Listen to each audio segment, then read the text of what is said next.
Okay, so looking at the reference provided, we're going to go to that central kind of square shape. Now you have to keep in mind that this is a bird's eye view. That is what you call it when you look down upon something from above.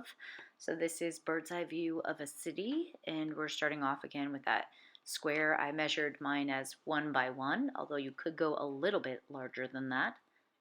And it's kind of like a hexagon inside of that. So I'm drawing that out because that's going to be where the vanishing point's going. So I'm starting with that first. So that square is really a building seen from above, and you can't see the sides of it due to the perspective. But I just put in the vanishing point kind of near the middle of the square, just put a dot there. The other buildings will be in perspective. So it is easier to start with the tops of the buildings first and then connect them to that singular vanishing point, that dot that we placed on our first square shaped building that we put in there. A lot of buildings tend to be rectangular, so they'll follow a similar pattern. So you can see I'm going from that rectangle down to the vanishing point. Notice how I halt my line. I don't continue that line all the way through because I know I'm going to have to erase it later. And I should tell you that you can use whatever medium you want for shading these in, but I would like you to start off with pencil first, just because there is the chance that you'll make a mistake. I know I make mistakes. I made some on the video.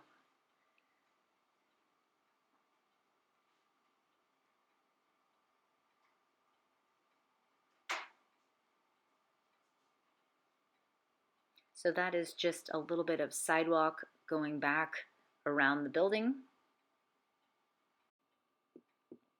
So now we're going to get in another building. So we're going to the right hand side and starting off with a vertical line. And then you're going to be closing off that shape. And I'm going to go ahead and connect up the corner to the vanishing point to figure that out.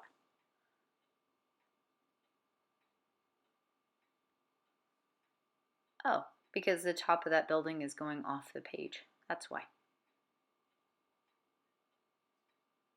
So you're seeing the side of the building, but you can't see the top.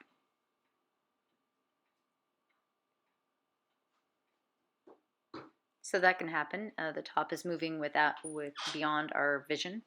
So you're seeing just the angular sides as they're moving away. There we go.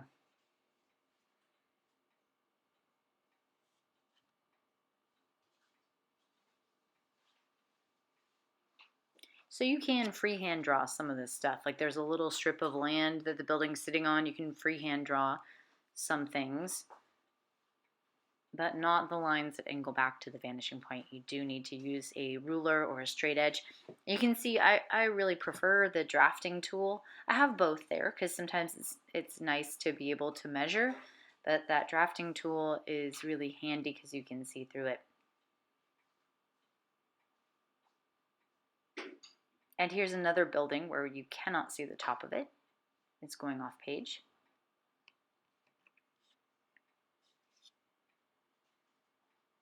It's at an interesting angle, so you just want to remember that. Actually, you can see a little bit of the top,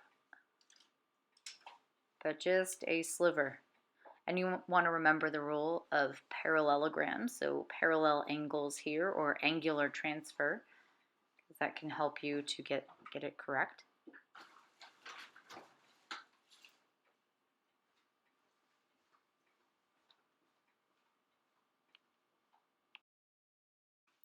The thing about one-point perspective is once you figure out the pattern, it becomes a lot easier. So you can work actually much quicker. You basically want to look at your reference picture and ask yourself, are there any lines that are angling back to the vanishing point? If so, then you have to use your single vanishing point and a ruler or a straight edge to do that, to make them connect. It is easier when you start off with the tops of the buildings and then connect it to the vanishing point. And that's the other thing, I do pivot off of that point. So I'll use my pencil tip to kind of pivot off of the vanishing point and draw in those angled lines.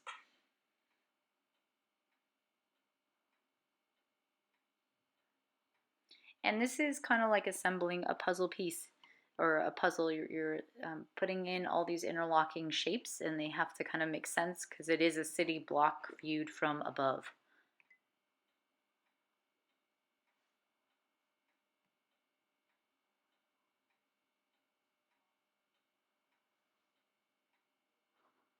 And these buildings are sitting upon land, and that's why there are trees and there are like little strips of sidewalk and stuff. You don't have to put cars or people unless you really want to. Now, I did tell you there is extra credit for those who want it. All you have to do is either shade or put in an excess of detail. So if you do both, I'll give you a higher score above the 100%. So this building here to the left is kind of center left. It has a curve to it, so you still have to apply that rule of parallelogram, parallel sides, parallel angles. Even though it's a curved angle, you would curve your angle to match the other one. So this building is a little bit complicated, and there's like a additional building attached to that, like semi-circle building. So you just have to look and gauge it and see what lines are going back to that vanishing point.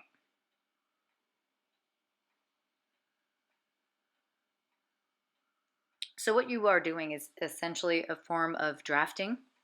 It does require some math. And if you don't get it at first, that's okay. The first person you should ask for help if you are stuck is your neighbor. You should turn to your neighbor. You could turn to somebody else within your row and ask them if they could take a look. There's an interesting trapezoid type building over here too. And again, it is easier to start off with the top if there is one. And then you go from that vanishing point and you see what sides would attach to the vanishing point. So closing that one off is a little bit tricky. Okay, you guys, I'm gonna speed this up so you can see all the other buildings going into place. Remember, you do want to have overlap.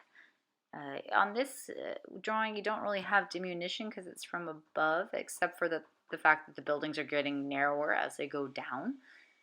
It can help the drawing if you put in some of the trees and some of the little details. Here's how you would do things like windows. You would angle to that vanishing point if it's on a side that does indeed angle back. Remember, you're going to have some tops of buildings which won't be in perspective, they'll just be flat. But then you might have some that are going to that vanishing point. If you have a horizontal bar, that should get tighter and tighter as it goes down towards that vanishing point. I'm doing it to a couple other buildings too, just putting in some windows. You don't have to do it to every single building, but it would be cool if you did a few.